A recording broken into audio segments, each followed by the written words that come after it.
de reconversion professionnelle, formation, évolution professionnelle.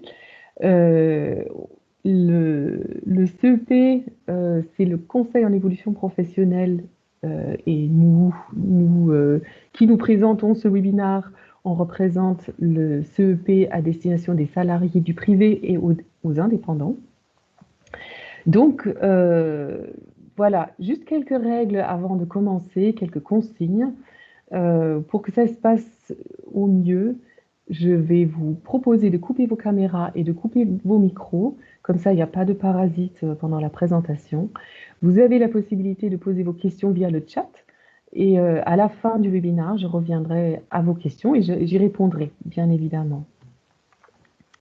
Donc, très rapidement, qu'est-ce que c'est les lundis du CEP? Eh bien, c'est des webinaires 100% gratuits, bien sûr, présentés par des experts qui ont pour but de vous faire découvrir des dispositifs d'évolution professionnelle et de poser toutes vos questions sur votre avenir professionnel. Il y en a 2 par mois. Et ces webinaires tournent autour de thématiques qui touchent à la gestion de son parcours, de sa carrière, comme la reconversion, la formation, la valorisation des compétences, la démission, la création d'entreprise. Voilà, il y a tout un tas de sujets qui ont déjà été abordés et qui seront abordés dans l'avenir.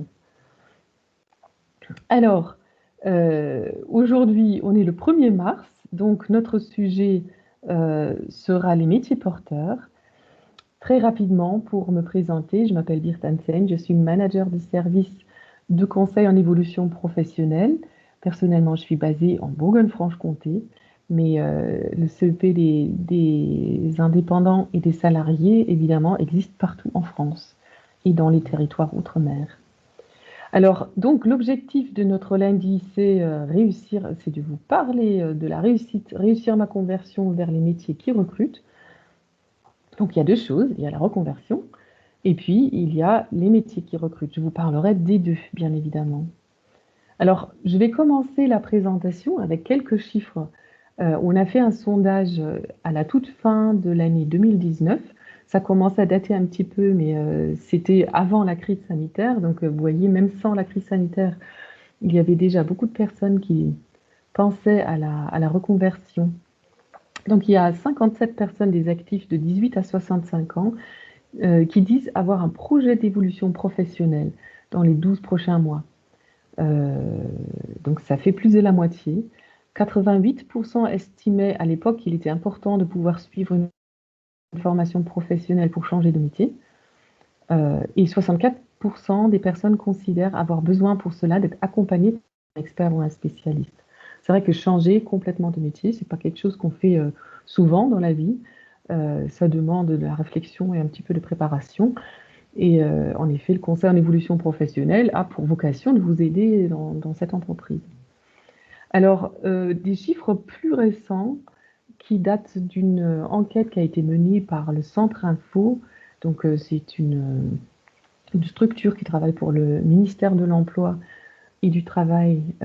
Et donc, l'enquête date de janvier 2021. Dans cette enquête, il y a 42% des sondés qui ont précisé qu'ils considèrent que leur métier évolue très vite. Donc là, on ne parlait pas forcément de reconversion, mais de changement dans la vie professionnelle. Donc 42% considèrent que leur métier change très vite. 67% des actifs qui étaient interrogés ont le sentiment d'être suffisamment acteurs de leur formation professionnelle. Ça veut dire qu'ils considèrent qu'ils sont à l'origine de ce qui leur arrive dans la vie professionnelle et qu'ils gèrent leur carrière. Par contre, malgré tout, il y a 55% des actifs qui ont le sentiment d'être mal informés sur la formation professionnelle. Donc, c'est un chiffre élevé, ça fait plus de la moitié des personnes.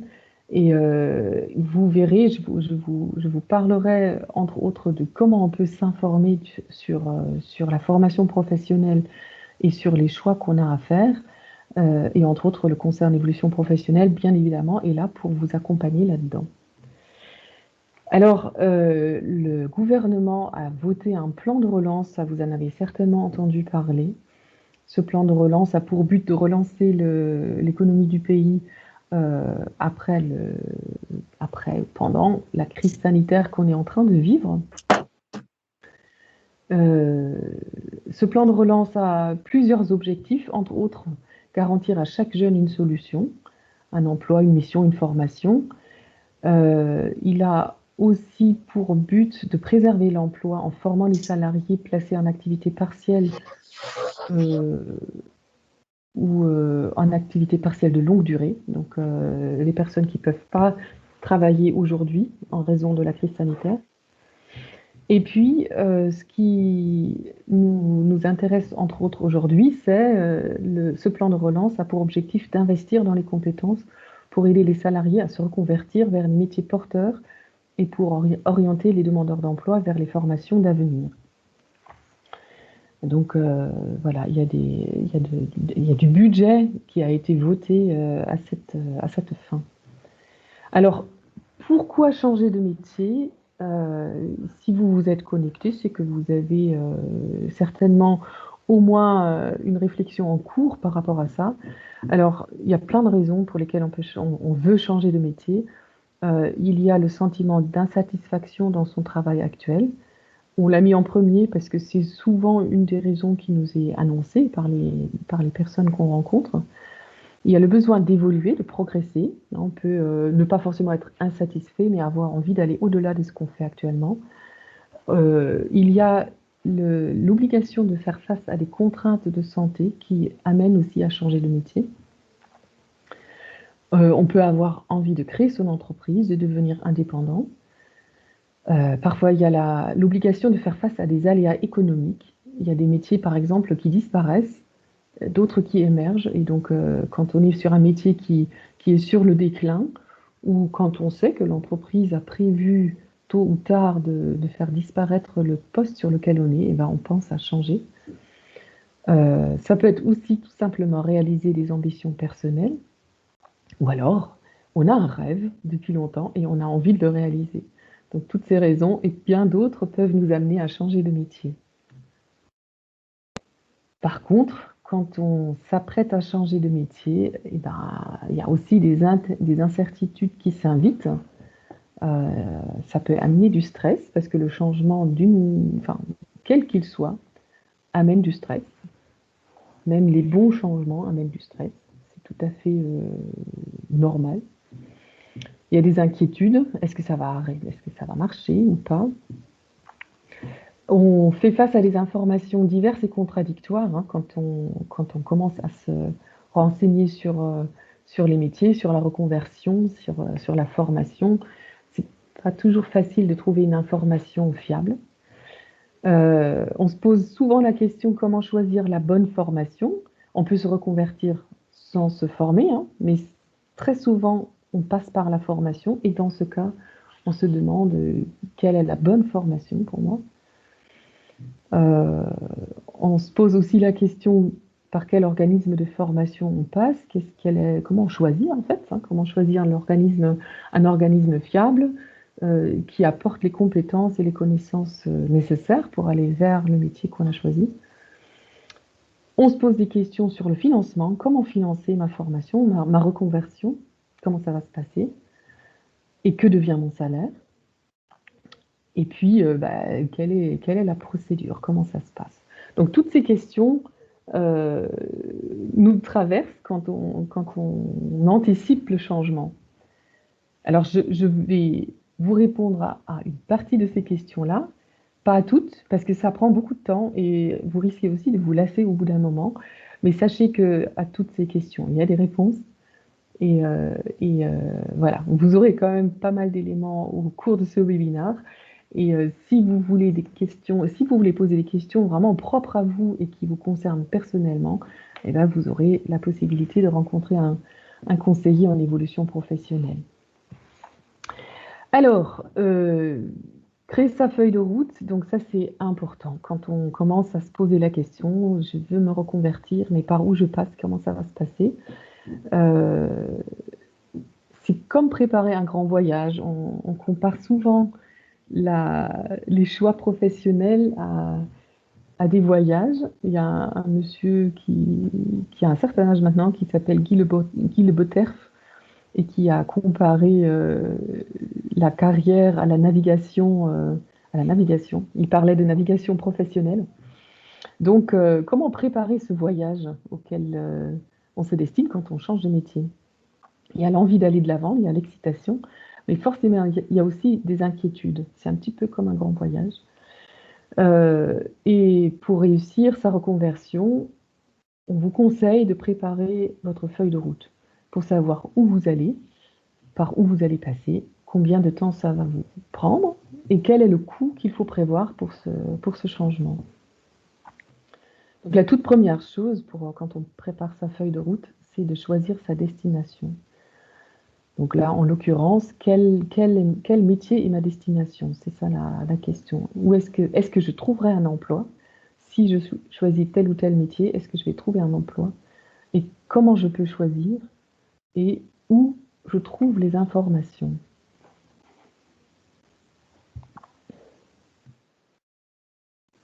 Donc, où trouver des informations sur les métiers porteurs? Je commencerai par cette question-là.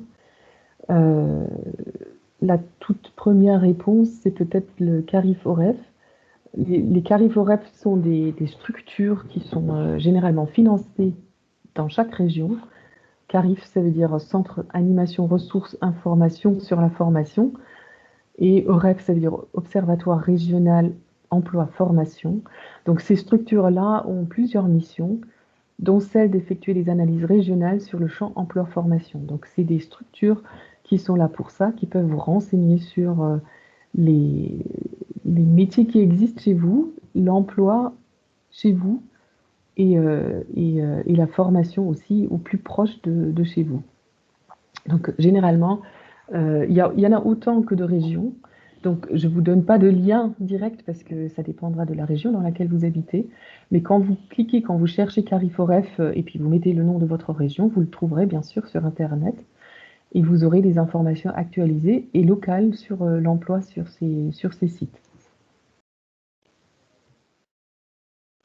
Vous trouverez aussi des informations sur les métiers porteurs sur le site France Compétences, qui a fait tout un travail pour trouver les métiers qui sont, comment on dit, émergents ou en forte évolution. Donc là, on est plutôt dans le futur, c'est-à-dire les métiers qui soit n'existent pas, soit donc et qui commencent à émerger, qui n'existaient pas auparavant, soit des métiers qui existent déjà depuis longtemps pour certains, mais qui changent beaucoup, qui sont en forte évolution. Et donc sur le lien que vous voyez s'afficher, vous trouvez 23 métiers retenus qui sont en forte évolution et sur lesquels vous trouverez des informations dans ce guide qui est derrière le lien qui s'affiche en premier. Après, vous avez aussi un site qui s'appelle Orientation pour tous, où en effet vous trouvez des informations. Il s'adresse aux jeunes et il s'adresse tout autant aux adultes. Et sur ce site, vous trouvez aussi beaucoup d'informations sur les métiers, sur les formations, sur les diplômes. Vous avez le site de l'INSEE. L'INSEE, vous connaissez certainement, c'est l'institut qui génère les études statistiques pour la France. Et ils ont une partie sur le travail et sur l'emploi qui est très riche en informations. C'est pas toujours facile à digérer, mais c'est fiable, c'est de l'information fiable et intéressante. Vous avez un site qui s'appelle horizoninfo.org, où vous trouvez aussi des informations sur les métiers porteurs et sur les métiers qui recrutent. Il y a un site qui s'appelle bossonfuté.fr qui a été fait par des médecins du travail, qui est très intéressant, notamment si jamais vous avez des soucis de santé, parce qu'il informe sur les métiers de façon très détaillée, et sur les problèmes de santé ou les points de vigilance que présentent certains métiers si on a un souci de santé. Donc c'est très utile d'aller là-dessus. Et puis vous avez le site qui s'appelle Cité des métiers, qui est très bien fait, qui est, si je me souviens bien, un site qui est fait en PACA, mais il est quand même intéressant au niveau national. C'est un ensemble de sites que vous pouvez consulter. Il y en a beaucoup d'autres, bien sûr, mais voilà, je vous ai fait une petite sélection pour vous informer. Alors, quels sont les sites pour vous informer des tendances de l'emploi? Parce que quand on parle métier, évidemment, on parle aussi de métiers qui permettent de trouver du travail derrière. Je cite encore le CARIFOREF de votre région parce que c'est voilà, les premières instances qui vous renseignent vraiment de manière détaillée sur des éléments proches de chez vous. Vous avez la page régionale qui vous correspond dans la rubrique météo de l'emploi sur le site de Pôle emploi. C'est aussi très intéressant. C'est très facile à consulter. Vous avez le site France Stratégie où vous trouverez un petit onglet travail sur la thématique travail et qui vous renseigne aussi de façon très bien, très utile et actualisée sur les tendances de l'emploi. Vous avez le BMO qui est comment dire, c'est l'enquête des besoins en main-d'œuvre qui est menée tous les ans par Pôle emploi auprès des entreprises. C'est un grand questionnaire qui s'adresse aux entreprises dans lequel Pôle emploi demande est-ce que vous recrutez et si oui, sur quel poste, est-ce que vous avez des difficultés à recruter et est-ce que c'est pour un CDD ou pour un emploi de longue durée, etc. Donc les données qui sont issues de ce questionnaire vous pouvez les retrouver sur ce site qui s'affiche là, statistique.pôleemploi.org/BMO. Donc c'est très intéressant et vous pouvez faire des recherches par bassin géographique ou alors par métier, si je me souviens bien.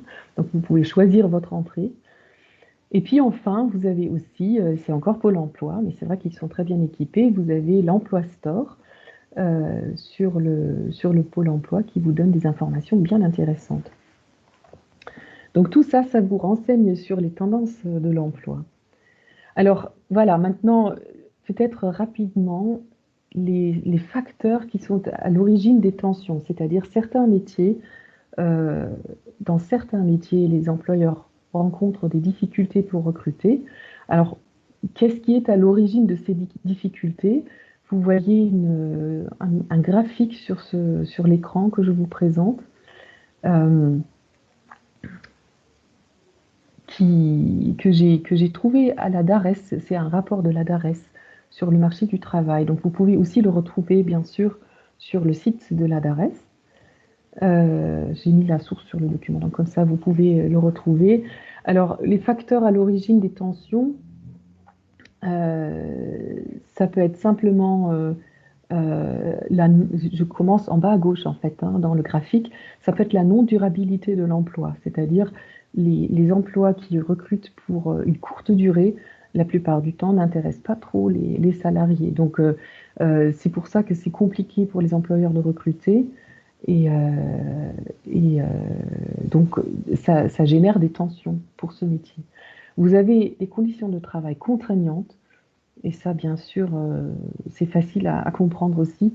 S'il faut travailler la nuit, par exemple, ou il faut travailler à des températures extrêmes, au chaud, au froid, dans le froid, ou alors il faut porter des charges lourdes de façon répétée, ça génère des contraintes que beaucoup de salariés refusent, et donc c'est difficile de recruter pour ces métiers-là. Vous avez parfois une inadéquation géographique, pardon, c'est-à-dire vous avez un métier qui recrute à un certain endroit de la France, mais il n'y a pas assez de personnel formé à ce métier sur place. Donc ça peut aussi générer des tensions. Vous avez l'intensité des embauches. Pour vous donner un exemple, beaucoup de métiers qui relèvent du secteur numérique recrutent beaucoup actuellement et du coup, les personnes qui sont formées dans ces métiers sont déjà en emploi et du coup, ça génère des tensions. C'est-à-dire les employeurs qui souhaitent recruter ne trouvent pas forcément la main-d'œuvre formée qu'ils souhaitent. Et puis, ça va un peu dans le même sens. Le lien formation-emploi est défavorable, c'est-à-dire il y a pas, il y a des gens qui sont dans le métier mais qui ne sont pas suffisamment formés pour occuper les métiers qui recrutent. Et du coup, ça génère aussi une tension sur le marché. Voilà pour vous dire un petit peu les facteurs qui sont à l'origine des tensions. Qu'est-ce qui fait que un métier peut recruter et pas forcément trouver la main-d'œuvre nécessaire. Alors, un rapide point sur le vocabulaire que vous pouvez rencontrer quand vous vous renseignez sur les métiers. On parle de métiers en tension, de métiers émergents. Il y a aussi les métiers, on dit les métiers porteurs ou les métiers en mutation. Tout ça, c'est des termes qui décrivent les métiers qu'on considère les métiers d'avenir. Alors, pour détailler un tout petit peu, donc les métiers porteurs, euh, je vous ai mis la source en dessous, c'est l'AFPA qui précise ces définitions. Donc, les métiers porteurs, c'est les métiers pour lesquels les besoins de recrutement dépassent les demandes. Il s'agit, dans ce cas, d'une tendance sur plusieurs années et pas seulement d'une analyse ponctuelle, sinon on ne parle pas de métier porteur. Il y a les métiers en tension. Pour ces métiers, il existe une forte demande de recrutement que les employeurs peinent à satisfaire. Les métiers émergents, c'est des nouveaux métiers ou des métiers qui prennent de l'ampleur par rapport à avant et qui offrent des opportunités d'emploi. Et puis les métiers en mutation, que j'ai déjà évoqués tout à l'heure, c'est des métiers qui existent depuis de nombreuses années, mais qui subissent des modifications au niveau de leurs activités ou des compétences qu'ils exigent. Et du coup, les personnes qui ont été formées il y a quelques années n'ont plus forcément les compétences exigées pour ces métiers-là. Alors, je vais vous donner quelques exemples. Donc, les métiers porteurs et en tension, euh, précisément, là encore, je vous ai mis la source, hein, c'est Certif Pro, c'est-à-dire l'ensemble des associations Transition Pro de France qui précisent cette liste. Donc, en premier sont nommés les métiers de la santé, en particulier aides-soignants et infirmiers. C'est des métiers connus, donc je vais peut-être pas trop vous parler de ça. C'est des métiers qui sont en tension parce que là, par la crise en plus, forcément, actuellement, il y a des besoins accrus en aide-soignants, par exemple. Les infirmiers sont recherchés dans quelques régions, pas forcément dans toutes les régions. Les aides-soignants, le besoin concerne toutes les régions de France. Euh, donc, les métiers de la santé. Les métiers du service à la personne recrutent aussi beaucoup, en particulier les métiers d'assistance aux adultes, les auxiliaires de vie.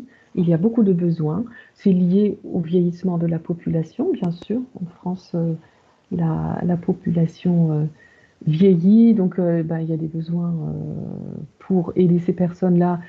Il y a aussi la tendance qui est comment dire, favorable pour les personnes âgées. Il y a tendance à garder les gens le plus longtemps possible à domicile parce que forcément on est mieux chez soi que dans un établissement.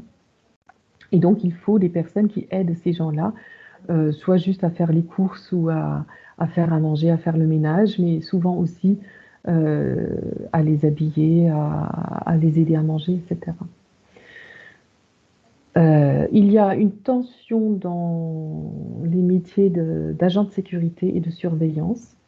C'est aussi une tendance qui subsiste, qui existe depuis un certain temps. Donc, il y a besoin d'agents de sécurité à peu près partout en France. Il y a les métiers de la construction, du bâtiment et des travaux publics qui recrutent pas mal, y compris les métiers qui concernent les installations thermiques et sanitaires. C'est aussi un débat qui existe depuis pas mal de temps. Je ne sais pas si vous l'avez suivi, mais à une époque, il y a quelques années, on parlait du plombier polonais parce qu'il y avait des Polonais des autres pays européens qui venaient en France parce qu'il y avait tout simplement un manque de plombiers. Alors, les métiers de la construction, c'est pas que les plombiers, bien sûr, c'est d'autres métiers aussi. Et dans ces métiers subsiste une tension depuis pas mal de temps. Vous avez les métiers du transport routier, c'est-à-dire conduire des camions, conduire des bus. C'est la conduite, voilà, c'est un domaine qui recrute beaucoup.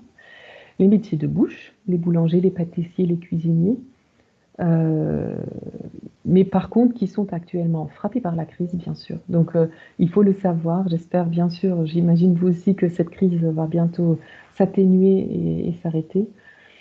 Et dans ce cas-là, les métiers de bouche vont reprendre et vont recruter beaucoup. Les métiers de la logistique, donc ce qui relève du magasinage, du stockage de produits, recrutent aussi. Euh, et puis, dans l'industrie, les métiers de la maintenance sont fortement représentés. Donc là aussi, il y a de grands besoins. Voilà pour les métiers en tension. Alors, voilà, si vous avez des questions, comme je disais tout à l'heure, n'hésitez pas à les poser dans le chat, je répondrai à ces questions, ou alors vous les poserez en fin du webinaire de vive voix. Les métiers émergents et en mutation, ou les métiers en forte évolution. Donc là aussi, je vais vous donner quelques exemples. Là, pour le coup, la source, c'est France Compétences. Donc, il y a le métier d'assistant médical qui émerge.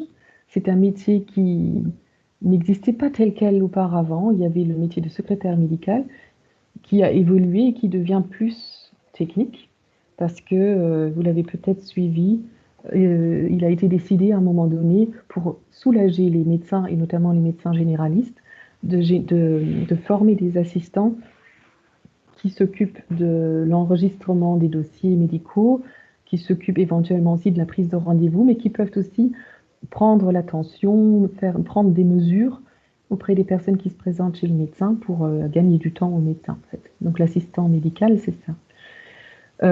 Commissaire de justice est un métier en forte évolution. Le métier de clerc gestionnaire et clerc assistant sont aussi en tension, pardon, en forte évolution. Donc c'est des métiers qui changent beaucoup. Je reviens sur le métier de plombier. Donc le métier de plombier chauffagiste a beaucoup évolué. Les matières changent, les façons d'intervenir changent. Le métier de couvreur et de serrurier aussi. Et le métier de diagnostiqueur de produits, de matériaux et déchets issus des bâtiments. Voilà, tout ça, c'est les les 4 derniers métiers sont des métiers du bâtiment qui évoluent énormément. Voilà, tout ça, c'est super intéressant. J'aimerais bien vous parler plus de chacun de ces métiers, mais on risque d'exploser le temps qui est alloué à ce webinaire. On a aussi le métier de préparateur en déconstruction, c'est-à-dire on est encore dans les métiers du bâtiment et des travaux publics, mais là, pour le coup, il ne s'agit pas de construire, mais de déconstruire, hein. Vous avez sans doute aussi proche de chez vous des immeubles qui ont été détruits parce qu'ils ne répondent plus aux besoins de la société actuelle. Donc voilà, il y a des gens qui préparent cette déconstruction et dans ces métiers, l'emploi change beaucoup. Il y a le métier de technicien d'installation et de maintenance des systèmes énergétiques, donc notamment ce qu'on appelle le chaud-froid aujourd'hui, qui évolue beaucoup. Avant, on parlait plutôt de chauffagiste. Aujourd'hui, il y a le chauffage, mais il y a aussi le refroidissement des bâtiments qui prend de l'ampleur. Il y a le métier de technicien chef de projet en rénovation énergétique qui intervient en amont des installations. Le métier de chargé de recyclage et chargé de process numérique en production plasturgie, donc c'est vraiment technique et particulier. Vous avez le technicien applicateur spécialisé dans la maîtrise des nuisibles, donc voilà, les gens qui chassent les petites bêtes qu'on n'a pas envie d'avoir dans les habitats. Et puis arrive le métier architecte interne des objets, qui nous fait basculer plutôt vers le monde numérique. Et puis aussi le data engineer, architecte des systèmes d'information dans les processus industriels, l'ingénieur expert en numérisation des systèmes et processus de production, le technicien en conception d'études et développement électronique et le technicien en électronique. Donc tous ces derniers métiers relèvent du monde numérique et montrent que, en effet, comme on le sait, hein, comme on l'observe déjà dans la société, le monde numérique évolue beaucoup et du coup les métiers sont en forte évolution dans ce domaine. Voilà pour l'aperçu des métiers qui sont en évolution ou qui sont en tension. Alors, ça c'est pour vous donner un aperçu. Évidemment, il y a beaucoup de métiers qui existent et il faut trouver la bonne, comment dire, le lien entre votre profil tel qu'il existe aujourd'hui, entre votre formation, entre vos aspirations, et puis les métiers, ou le métier que vous allez faire plus tard. Donc, bien évidemment, là, je vous ai donné un aperçu des métiers, parce que c'est un peu les métiers phares qui recrutent le plus ou qui subissent le plus d'évolution. Mais il existe un tas de métiers autres qui sont également, qui sont, comment dire, peut-être pas autant en tension, mais qui recrutent tout autant et auxquels vous pouvez vous former. Donc, une fois qu'on a choisi le métier auquel on se destine, avec éventuellement les liens que je vous ai donnés tout à l'heure, il reste à définir par où on passe, c'est-à-dire quel parcours on sélectionne pour arriver, pour être prêt en fait à occuper ces métiers-là, combien de temps ça va durer et comment financer ce changement. Donc là-dessus, évidemment, votre conseiller en évolution professionnelle, une fois qu'il vous a présenté des informations sur les métiers qui recrutent, peut aussi vous aider dans la définition de ce parcours, bien évidemment. Je vais vous en parler un tout petit peu là, dans les moments qui suivent, mais les parcours peuvent être très très différents selon votre situation actuelle, selon les compétences, les connaissances que vous avez accumulées tout au long de votre vie. Donc, ce que je peux vous présenter là de manière générale, risque de rester caricatural. C'est-à-dire pour chacun, il y a un parcours bien individuel, personnalisé, et c'est absolument intéressant de voir pour vous quel est le meilleur chemin que vous pouvez prendre.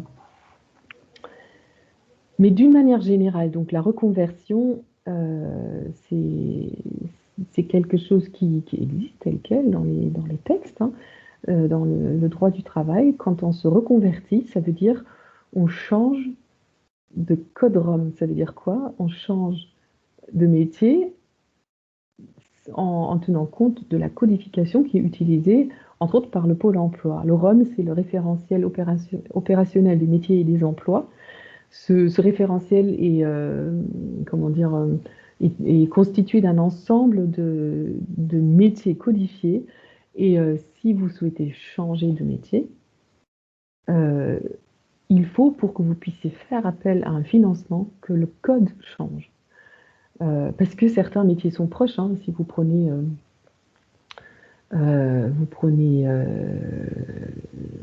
assistante comptable, assistant comptable et comptable, bah, c'est pas exactement la même chose. Ça renvoie pas vers les mêmes occupations ni vers les mêmes responsabilités. Mais le code ROM risque d'être le même. Donc il faut voilà, savoir que pour que vous puissiez faire appel à un financement, il faut que le code ROM change. Le ROM est accessible bien sûr librement sur Internet et vous pouvez trouver le code ROM du métier que vous occupez aujourd'hui, tout simplement en faisant une recherche rapide par mots-clés. Et vous pouvez savoir si le métier auquel vous vous destinez a le même code ou a un autre code. Et puis vous avez, si vous avez une autre entrée, la reconversion, ça peut être aussi un changement de groupe au sein de la nomenclature d'activité française. C'est le NAF, c'est le code qui, là, est défini par l'INSEE. Et donc, si vous changez de code NAF, eh ben, on considère que vous êtes en reconversion. Le code NAF, vous le trouvez sur le bulletin de salaire. Voilà, c'est un peu technique, mais il faut le savoir pour savoir si vous pouvez faire appel à un financement. Alors, 3 réflexes pour un projet de formation. Si vous vous portez avec l'idée de changer de métier, vous pouvez faire appel au service CEP, Conseil en évolution professionnelle. Je vous en parlerai un petit peu plus après, mais sachez que c'est un service qui est gratuit, qui est organisé par l'État. Et donc, chaque personne peut faire appel à ce service dans toute la France. Le deuxième réflexe, c'est mon compte formation. Dès qu'on est actif, dès qu'on est dans la vie active et qu'on est sur un poste rémunéré, on génère un compte formation qui est personnel et sur lequel, tout au long de la vie professionnelle, on cumule un capital qu'on peut utiliser pour se former, pour financer des formations. Et puis, il y a évidemment les dispositifs de financement. Il y a des dispositifs divers qui existent. Et on cite dans ce webinaire Transition Pro, qui est un interlocuteur majeur dans le financement des formations et des transitions professionnelles. Si je vous dis FONGECIF, vous êtes peut-être certain à reconnaître le mot. Transition Pro s'appelait FONGECIF auparavant. Il y a un Transition Pro dans chaque région. Et ce sont donc les structures qui ont pour raison d'être de financer les parcours de formation et notamment les parcours certifiants, c'est-à-dire qui mènent vers un diplôme ou une certification professionnelle reconnue. Alors, pour vous parler un petit peu plus du conseil en évolution professionnelle, voici quelques éléments. Qu'est-ce que c'est? C'est un processus d'appui à tout salarié et indépendant pour faire le point sur sa situation professionnelle et le cas échéant, élaborer, formaliser et mettre en œuvre une stratégie qui vise l'évolution professionnelle. Donc voilà, l'objectif c'est de vous donner la possibilité d'avoir un conseil individuel qui est personnalisé, qui s'adresse qu'à vous, c'est pas quelque chose qui est collectif et qui vous permet de voir quelle est pour vous la meilleure stratégie de gestion de carrière. C'est un conseil qui est gratuit, il est confidentiel bien sûr, c'est-à-dire votre employeur n'est pas au courant quand vous venez voir un conseiller en évolution professionnelle. C'est un conseil neutre. On n'a évidemment pas vocation à vous influencer votre décision. Même si on vous donne des informations, on va vous dire quelles sont les tendances du marché, etc. Mais on n'est pas là pour influencer votre décision. C'est un conseil qui est accessible à tous et qui est impartial. Le conseil en évolution professionnelle pour lequel je parle aujourd'hui, qui organise les lundis du CEP, c'est le conseil des salariés du secteur privé et des indépendants.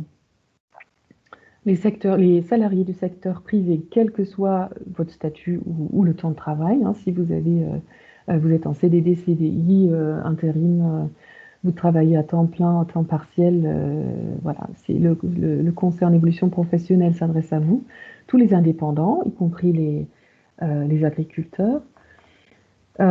Et donc, c'est vrai, si vous n'êtes pas accompagné par un autre opérateur. Alors, je vais vous parler des autres opérateurs. Chaque personne en France a son opérateur destiné. Les cadres en activité ou en recherche d'emploi, généralement, sont accompagnés par l'APEC. Les demandeurs d'emploi trouvent un conseiller en évolution professionnelle pour eux au Pôle emploi. Les jeunes de moins de 26 ans ont un conseiller en évolution professionnelle à la mission locale, proche de chez eux. Et puis, les personnes qui ont un souci de santé, qui ont une reconnaissance de travailleur handicapé, trouvent le conseil en évolution professionnelle au Cap Emploi. Alors, avec ces collègues qui font aussi du conseil en évolution professionnelle, parfois on accompagne, nos publics se rejoignent. Donc, si vous n'êtes pas accompagné par un autre opérateur, vous pouvez venir chez nous, si vous êtes salarié du secteur privé ou indépendant. Ou alors, si vous êtes déjà accompagné, on va vous demander de faire un choix et vous serez accompagné soit par l'un, soit par l'autre. C'est un service qui se fait en 3 niveaux. Je vous ai dit tout à l'heure, on est là pour faire un point avec vous. Donc, le tout premier niveau, c'est ça, c'est de faire un point. Vous voyez sur ma slide là qu'on commence par l'aiguillage. Donc, il suffit simplement d'appeler le numéro que je vais afficher tout à l'heure et on va vous renseigner un petit peu sur ce service qui est le conseil en évolution professionnelle. Et on va vous demander, on va vous poser 2-3 questions pour savoir quel est votre statut, quel est votre besoin. Et on vous aiguille.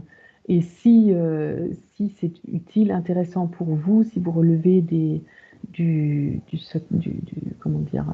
nos publics, on vous proposera un rendez-vous qu'on appelle de niveau 1, c'est-à-dire simplement pour faire un point sur votre situation. Et ensuite, en fonction de ce point, si vous le souhaitez, si vous êtes demandeur, on peut aller plus loin et vous accompagner de manière personnalisée pour formaliser un projet d'évolution professionnelle. Et si vous avez formulé ce projet, si vous savez ce que vous allez faire et comment vous allez le faire, on peut également vous accompagner dans la mise en œuvre de ce projet. Donc, au cours de tout ça, le rôle du conseiller CEP, c'est de co-construire avec vous une ou plusieurs perspectives d'avenir crédibles. On vous dit une ou plusieurs parce qu'en effet, des fois, c'est intéressant d'avoir plusieurs choix et c'est pas facile quand on commence sa réflexion de sélectionner. Donc, parfois, on démarre sur plusieurs possibilités et le choix s'opère un petit peu plus tard.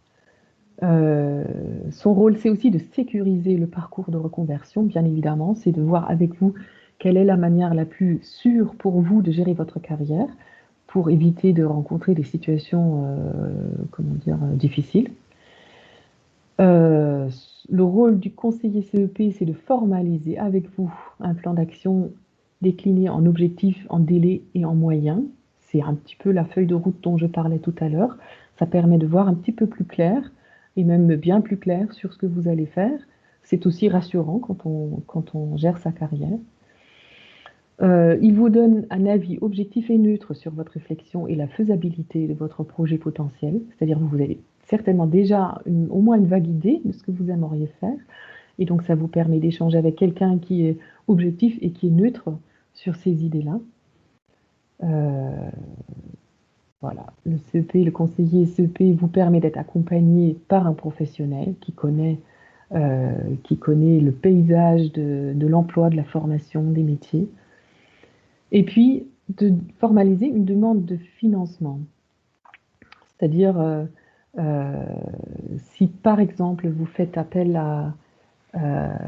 au financement qui s'appelle projet de transition professionnelle, le conseiller CEP peut vous aider à formuler le dossier, à compléter le dossier qui est nécessaire pour obtenir un financement. Voilà pour le rôle du CEP. Donc voilà, je vous affiche le numéro unique auquel vous pouvez appeler pour prendre rendez-vous, pour vous renseigner éventuellement d'abord davantage sur le conseil en évolution professionnelle. Et puis pour prendre rendez-vous si vous le souhaitez, c'est le 09 72 01 02 03. Et vous avez aussi bien sûr le site internet qui s'affiche, mon-cep.org, sur lequel vous pouvez aussi prendre davantage d'informations et puis prendre rendez-vous si vous le souhaitez. Voilà, je suis arrivée au bout de ma présentation, donc je vais arrêter mon partage d'écran et je vais voir dans le chat s'il y a des questions et je vais aussi vous inviter à en poser si vous le souhaitez. Alors, hop. Ah bah c'est super, il y a quelqu'un qui a posté le site de la Cité des métiers. Bah c'est gentil, c'est super, comme ça c'est facile pour chacun d'aller sur le site. Confidentiel, attention, erreur sur diapo. Merci Nadine, tire fort, c'est juste. J'ai vu qu'il y avait un N de trop sur mon diapo, exactement, je vais le modifier. Alors, voilà, je vois pas de questions à proprement parler pour le moment. Est-ce que vous voulez en poser? Vous pouvez aussi prendre votre micro si vous le souhaitez, n'hésitez pas.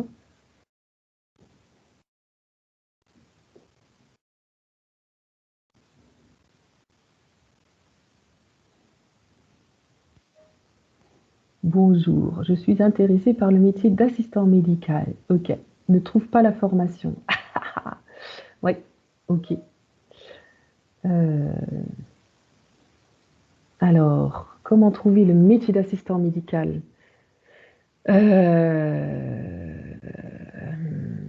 Selon les régions, les réponses vont être différentes. Donc, je cherche la meilleure réponse pour vous. Vous pouvez aller sur le site, c'est la première réponse qui me vient à l'esprit, il y en a certainement d'autres. Vous pouvez aller sur deux sites. Le site ONISEP, je vous le mets dans le chat. Vous faites ONISEP et puis vous cherchez simplement par mot-clé assistant médical et vous allez tomber sur la fiche qui explique le métier et vous avez normalement toutes les adresses en France des organismes qui forment. Et vous avez aussi Intercarif.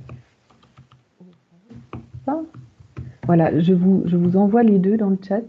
Avec le mot-clé Intercariforef, vous tombez sur un site qui vous permet aussi de chercher directement les formations par mots-clés. Et donc là, si vous faites assistant médical, normalement, vous pouvez chercher par bassin d'emploi ou par ville les organismes de formation qui forment vers chez vous. Voilà. Alors, je prends la question suivante. Hop, c'est bien, il y a des questions. Pouvez-vous nous préciser quelle durée moyenne comptez-vous pour un projet? Oui.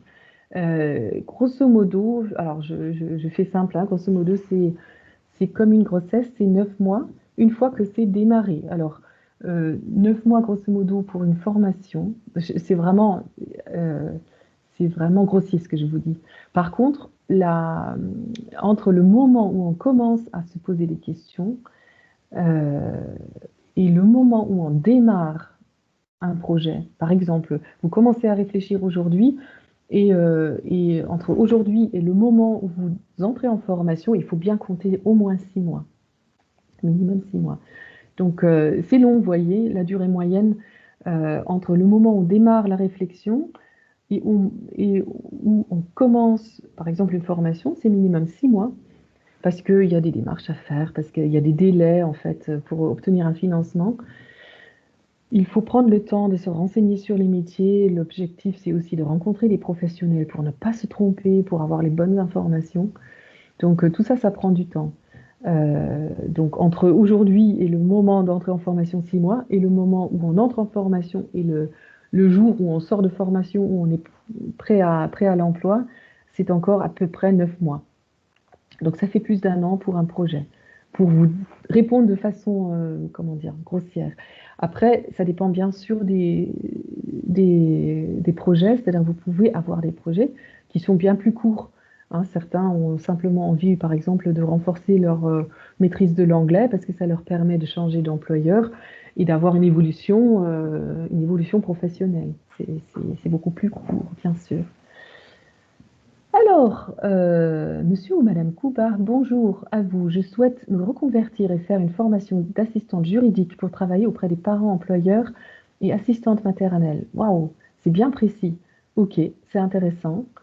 Euh, assistante juridique, je réfléchis. Il y a des formations. Il y a des formations. Si mes souvenirs sont bons, mais je ne veux pas être affirmative, il faut déjà avoir une formation d'assistante. Et ensuite, vous avez des formations euh, euh, techniques qui vous préparent au métier d'assistante juridique avec des connaissances du droit, etc. Je ne vais pas mentir, mais il me semble qu'il y a des formations qui se font entièrement à distance. C'est un chouette projet. Prenez le temps parce que là, je vous réponds de façon approximative. Il faudrait que je vérifie ce que je vous dis. Il me semble qu'il faut une formation d'assistante et ensuite une spécialisation. Euh, Là encore, vous pouvez aller sur les mêmes sites que j'ai indiqués tout à l'heure, ONISEP ou Intercariforef. Par contre, n'hésitez pas, là, pour le coup, de faire appel à votre conseiller en évolution professionnelle. Vous passez un coup de fil, vous pouvez prendre rendez-vous. Les rendez-vous se font à distance ou en face à face. C'est votre choix, en fait. C'est toujours proche de chez vous. Et comme ça, vous avez des informations qui seront plus détaillées et plus, comment dire, plus juste, surtout par rapport à votre bassin d'emploi. Alors, autre question, quelle serait la formation pour devenir CEP? Eh bien, super, bonne question. C'est un métier passionnant et je vous encourage à le faire, c'est vraiment très chouette. Les conseillers CEP euh, sont, ont tous une formation, enfin tous. pour la très grande partie une formation qui relève soit de la psychologie du travail, soit de la formation, ingénieur de formation par exemple, ou formateur d'adultes, ou des choses comme ça. Et on leur demande d'avoir au minimum 1 an d'expérience en face à face. C'est-à-dire il faut avoir l'habitude de recevoir des gens individuellement et de les conseiller individuellement. Et avec ça, alors on a aussi des collègues qui ont simplement vraiment une longue expérience, qui n'ont pas forcément une formation dans le domaine, mais qui ont une longue expérience de conseil auprès de personnes tout autour de la gestion des parcours et qui peuvent prétendre à devenir conseiller en évolution professionnelle. Voilà. Et après, je ne veux pas être trop longue dans ma réponse, mais après, quand vous entrez dans ce type de service, au moins, je réponds là pour les conseillers auprès des salariés indépendants. Il y a une formation interne qui est nécessaire pour connaître les différents dispositifs de financement, toutes les particularités propres à la gestion des carrières des salariés indépendants. J'espère que ça répond au moins dans les premiers contours à votre question. Est-ce qu'il y a d'autres questions? N'hésitez pas. Alors, j'ai oublié de vous dire tout à l'heure que vous pouvez retrouver le webinaire qui est enregistré en allant sur les lundis du CEP. Vous verrez qu'il y a tous les replays de tous les webinaires qu'on fait dans cette série.